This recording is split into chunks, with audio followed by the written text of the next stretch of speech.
Hello everyone! When we say magic, people usually think of pulling a rabbit out of a hat, or sewing a woman in half, or card tricks. But if we look into the history of magic, it very soon becomes clear that there is in fact another trick, which should be recognized as a true symbol of magic. And this trick is a wonderful illusion of cups and balls. Cups and balls is a trick, or actually a whole universe of tricks during which balls appear, disappear and travel between the cups. The act is usually finished with a big surprise. This is the oldest trick that we know of, and it is still incredibly popular today. So, why did this trick become popular? What magician had a picture of this trick on his tombstone? And what do stolen horses have to do with this trick? My name is Alex Romanov. I'm a magician and an art historian. And in this video we're gonna look into the real secrets of the cups and balls illusion, the secrets of its history. Let's begin.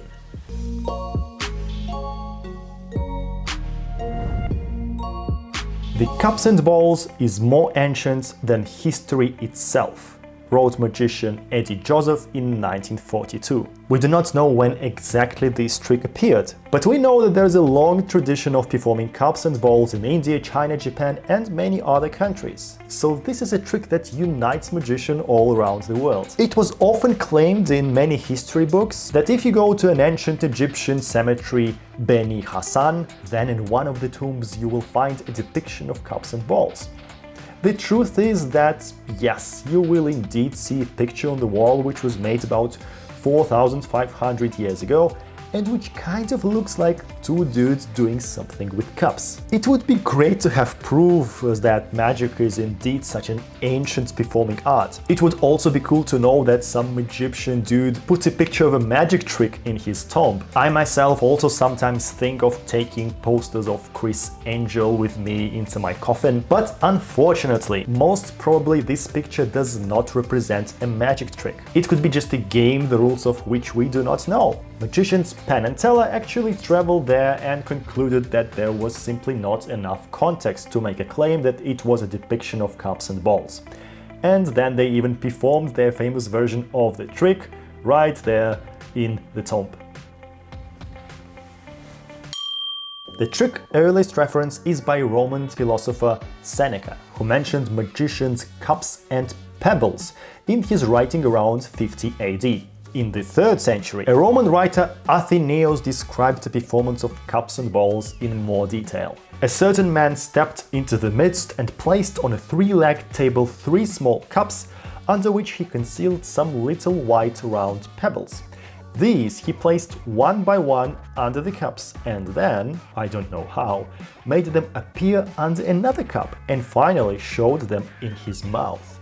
That man is the most mysterious performer. As centuries went by, the trick did not lose its popularity, and we can find it into the 15th century planet books.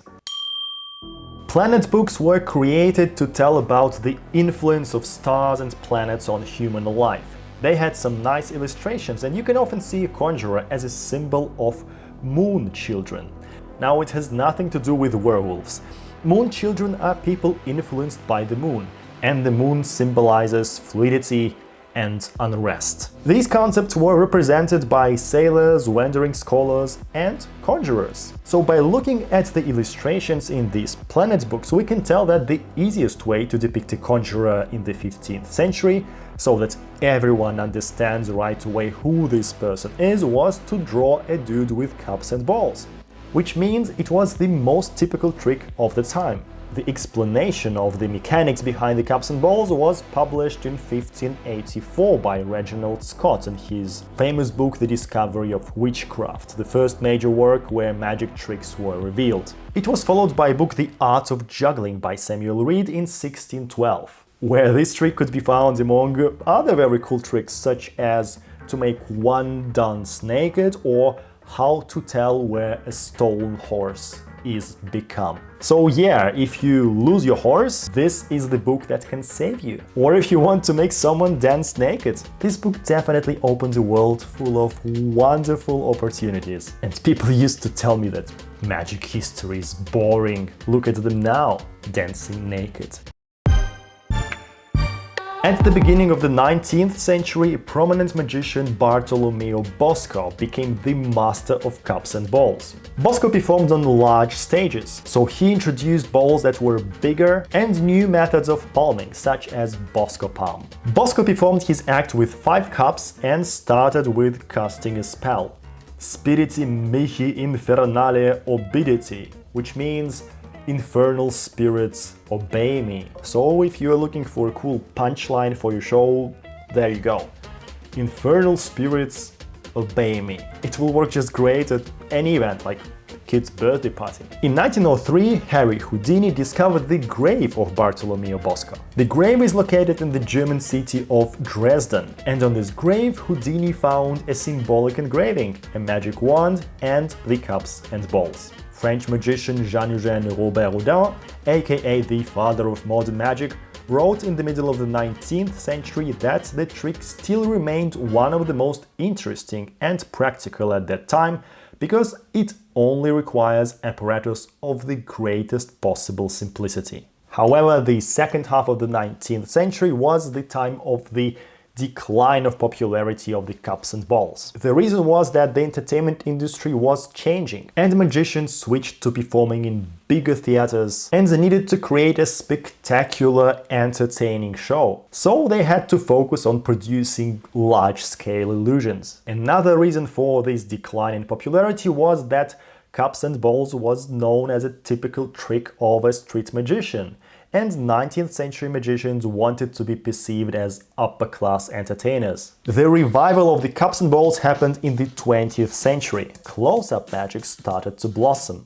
The table became the stage. Dai Vernon was showing cups and balls as a true piece of art, and so did many magicians after him. The fourth one, it's a little larger than the others, and there's one here, and there's one over here, and the last one is there. So why is this trick the real symbol of magic, and why did it remain popular for thousands of years? Well, first, the cups and balls is a very practical illusion. You can perform it anywhere and anytime. You can do it for one person or for 100 people. Second, the beauty of simplicity. But its simplicity is deceiving because in reality the trick is incredibly complex.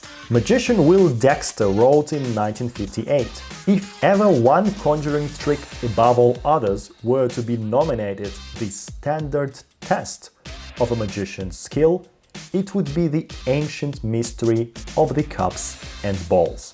And third, cups and balls is not a single effect. It is better to compare cups and balls to a deck of cards. It is a tool that provides you with infinite possibilities and room for creative ideas. Use plastic cups like Penn and Teller, or use transparent cups like Jason Latimer, or produce chickens like Johnny Ace Palmer. Cups and balls is another example of how creative human mind can be. For thousands of years, thousands of people around the world have been finding new ways to create miracles with nothing but some cups and balls. Thank you so much for watching. If you have your favorite performance of cups and balls, please share a link under this video in the comments and I would be really happy to watch it. I'm also leaving some links to great examples of cups and balls in the description under this video. And of course, subscribe to this channel if you haven't done so already. My name is Alex Romanov, this was Art of Impossible. I will see you next time.